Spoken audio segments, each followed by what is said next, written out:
اللہ اکبر اللہ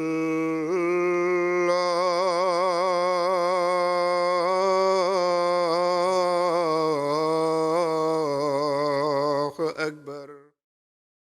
چنانچہ بدایہ و نہایہ میں لکھا ہے کہ حضرت اسامہ کے لشکر کے آرام کرنے کے بعد حضرت ابوبکر اسلامی افواج کے ساتھ تلوار سونتے ہوئے مدینہ سے سوار ہو کر ذوالقصہ کی طرف روانہ ہوئے، جو مدینہ سے 1 رات اور 1 دن کے فاصلے پر واقع ہے۔ اس زمانے میں جو سفر کا ذریعہ تھا اس کے مطابق صحابہ کرام، جن میں حضرت علی بھی تھے، وہ آپ سے اصرار کر رہے تھے کہ آپ مدینہ واپس تشریف لے جائیں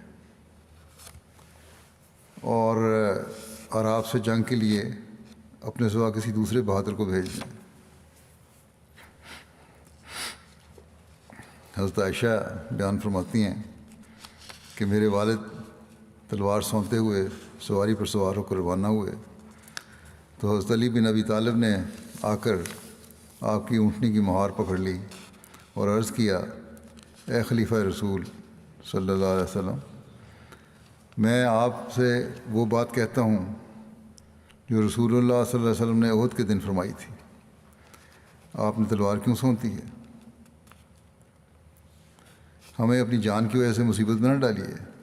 حضرت علی نے حضرت عمر کو کہا کہ ہمیں اپنی جان کی وجہ سے مصیبت میں نہ ڈالیے، اللہ کی قسم اگر ہمیں آپ کی جان کی مصیبت پہنچی تو آپ کے بعد ہمیشہ کے لیے اسلام کا نظام نہ رہے گا۔ اس پر حضرت ابوبکر واپس تشریف لے گئے اور فوج کو بھیج دیا۔ اللہ تعالیٰ نے روزوں کی فرضیت کے حکم میں شروع میں ہی روزے کا یہ مقصد بیان فرمایا ہے کہ روزے تم پر اس لیے فرض کیے گئے ہیں تاکہ تم تقوی اختیار کرو۔ بس روزوں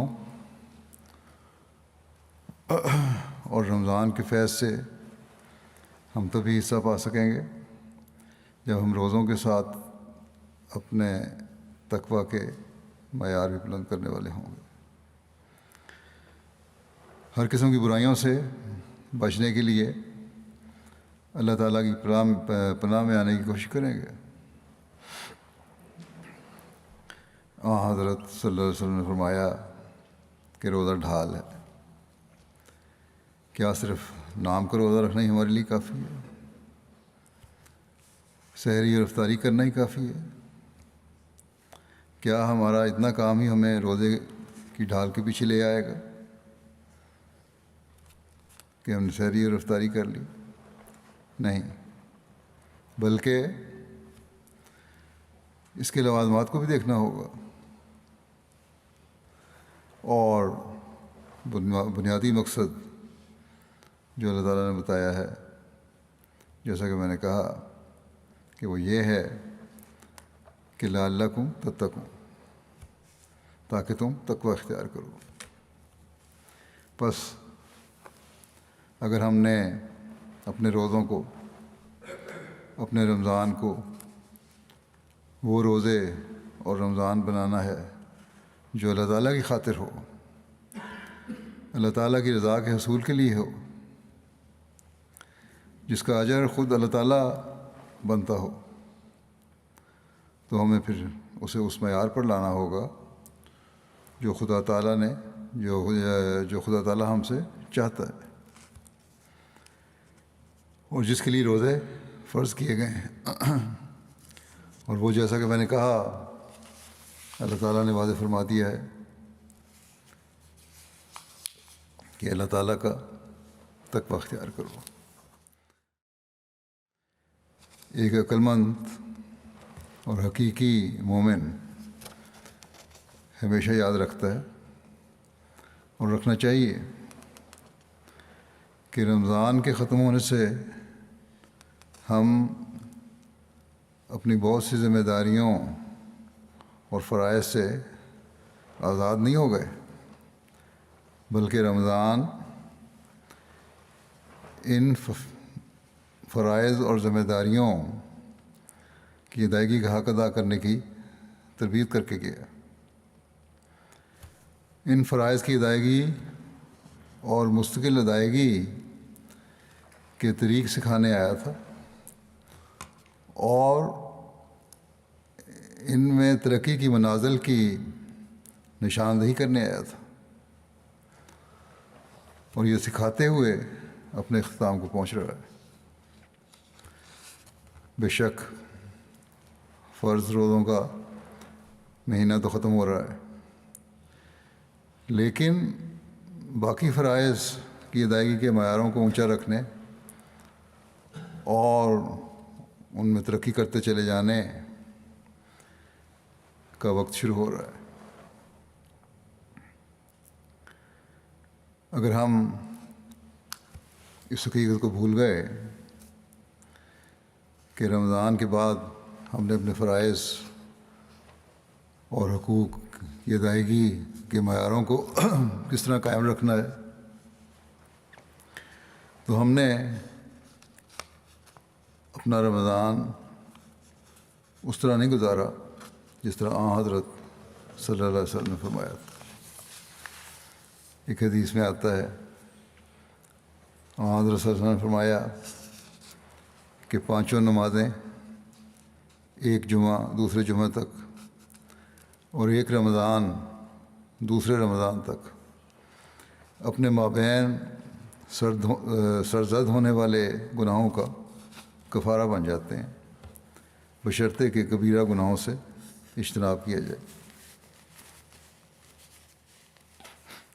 واضح یہاں ہو کہ اگر انسان اپنی چھوٹی چھوٹی گناہوں اور غلطیوں کی نشاندہی نہیں کرتا، ان سے بچنے کی کوشش نہیں کرتا، اور ان پہ سرزد ہونے پہ توبہ استغفار نہیں کرتا، تو وہی کبیرہ گناہ بن جاتے ہیں۔ بس یہاں مراد یہ ہے کہ انسان ہر وقت اللہ تعالیٰ کا خوف دل میں رکھے، استغفار کرتا رہے تاکہ ان چیزوں سے بچتا رہے۔ بس اگر ہم ایک رمضان کو دوسرے رمضان کے ساتھ نیکیاں کرتے ہوئے اور اپنے فرائض کی ادائیگی کرتے ہوئے، اپنے حق ادا کرتے ہوئے، جو عبادتوں کے بھی حق ہیں اور لوگوں کے بھی حق ہیں، سال کے باقی مہینے نہیں گزارتے تو ہم نے رمضان سے بھرپور فائدہ نہیں اٹھایا۔ حضرت خالد بن ولید کی ظفر یہ علاقہ ہے کہ اس جانب جانا اور زمل سلمہ بنت قرفہ کی طرف پیش قدمی۔ زمل کا نام سلمہ بنت مالک بن حذیفہ تھا، جو اپنی ماں قرفہ بنت ربیعہ سے مشابہ تھی۔ وہ عزت و شہرت میں اپنی ماں جیسی تھی، اور اس کے پاس قرفہ کا اونٹ بھی تھا۔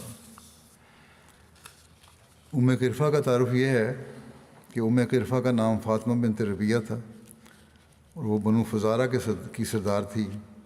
یہ عورت اپنی قوت اور حفاظتی انتظامات کے طور پر ایک ضرب المثل مانی جاتی تھی۔ اس کے گھر میں ہر وقت 50 تلواریں آویزہ رہتی تھیں، اور 50 مردان شمشیر زن ہر وقت وہاں موجود ہوتے تھے۔ یہ سب کے سب اس کے بیٹے اور پوتے تھے۔ اس کے ایک بیٹے کا نام قرفہ تھا، اس کی وجہ سے اس کی کنیت قرفہ تھی، جبکہ اس کا اصلی نام فاطمہ بنت ربیعہ تھا۔ اس کا گھر وادی القرا کے ایک جانب تھا، جو مدینہ طیبہ سے 7 رات کی مسافت پر تھا۔ قرفہ کی طرف سے ایک سریہ 6 ہجری میں وقوع پذیر ہوا۔ قرفہ کی سرکوبی کی ایک وجہ یہ تھی کہ اس نے مدینے پر حملہ کرنے اور نبی کریم صلی اللہ علیہ وسلم کو قتل کرنے کی سازش کی تھی۔ اس بارے میں ایک مصنف نے لکھا ہے کہ ایک دفعہ اس نے اپنے 30 بیٹوں اور پوتوں کا ایک دستہ تیار کیا اور کہا کہ مدینہ پر چڑھائی کرو اور حضور صلی اللہ علیہ وسلم کو قتل کرو۔ اس لیے مسلمانوں نے اس فتنہ باد عورت کو کیفر کردار تک پہنچا دیا۔ اس کا دوسرا سبب یہ تھا کہ حضرت زید بن حارث تجارت کی غرض سے شام کی طرف روانہ ہوئے۔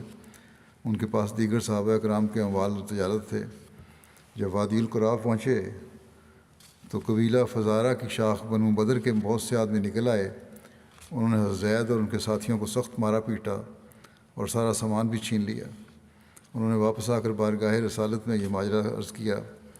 نبی کریم صلی اللہ علیہ وسلم نے ایک لشکر ان کے ساتھ بھیجا تاکہ ان لٹیروں کی گوشمالی کرے۔ قرفہ کی بیٹی زمل سلمہ کا واقعہ یوں ہے کہ غطفان، طے، سلیم اور حوازن کے بعض لوگ جنہوں نے مزاخہ میں حضرت خالد بن ولید کے ہاتھوں شکست کھائی تھی، بھاگ کر زمل سلمہ بنت مالک کے پاس پہنچے اور وعدہ کیا وہ اس کے ساتھ مسلمانوں سے جنگ کرتے ہیں، وہ جانیں قربان کر دیں گے لیکن پیچھے نہیں ہٹیں گے۔ غطفان کے شکست خوردہ لوگ ظفر میں جمع ہو گئے۔ یہ ظفر جو ہے بصرہ اور مدینہ کے راستے پر ایک مقام ہے۔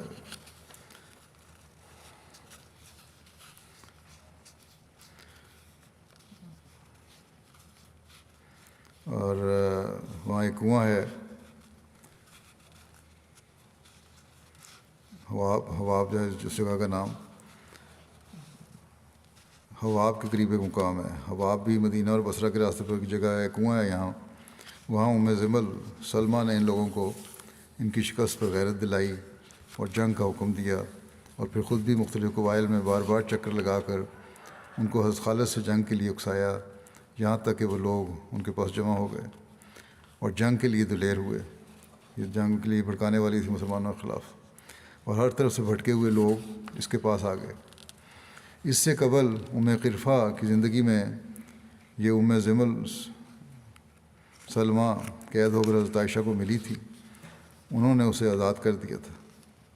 یہ کچھ عرصہ ان کے پاس رہی، پھر اپنی قوم میں چلی آئی، مرتد ہو گئی وہاں جا کے۔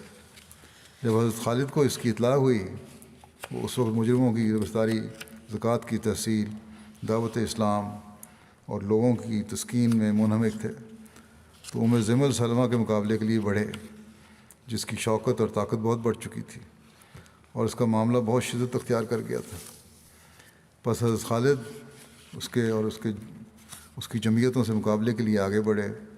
نہایت شدید جنگ ہوئی۔ زمل سلمہ اس وقت اپنی ماں کی طرح بڑی شان سے اپنی ماں کے اونٹ پر سوار تھی، اور دونوں لشکروں کے درمیان شدید جنگ ہوئی۔ زمل اونٹ پر سوار اشتعال انگیز تقریروں سے برابر فوج کو جوش دلا رہی تھی۔ مرتدین بھی بڑی بہادری سے جان توڑ کر لڑ رہے تھے۔ زمل کے اونٹ کے گرد 100 اونٹ اور تھے جن پر بڑے بڑے بہادر سوار تھے، اور بڑی پابندی سے زمل کی حفاظت کر رہے تھے۔ مسلمان شاہ سواروں نے زمل کے پاس پہنچنے کی سر توڑ کوشش کی، لیکن اس کے محافظوں نے ہر بار انہیں پیچھے ہٹا دیا۔ پورے 100 آدمیوں کو قتل کرنے کے بعد مسلمان آخر کار زمل کے اونٹ کے قریب پہنچے۔ وہاں پہنچتے ہی انہوں نے اونٹ کی کونچیں کاٹ ڈالیں اور زمل کو قتل کر دیا۔ اس کے ساتھیوں نے جب اس کے اونٹ کو گرتے اور قتل ہوتے دیکھا اسے، تو ان کی ہمت نے جواب دے دیا اور بدحواس ہو کر بے تحاشا میدان جنگ سے بھاگنے لگے۔ اس طرح اس فتنے کی آگ ٹھنڈی ہو گئی اور جزیرہ نمایاں عرب کے شمال مشرقی حصے میں ارتداد اور بغاوت کا خاتمہ ہو گیا۔ حضرت خالد نے حضرت ابوبکر کو اس فتح کی بشارت بھیجی۔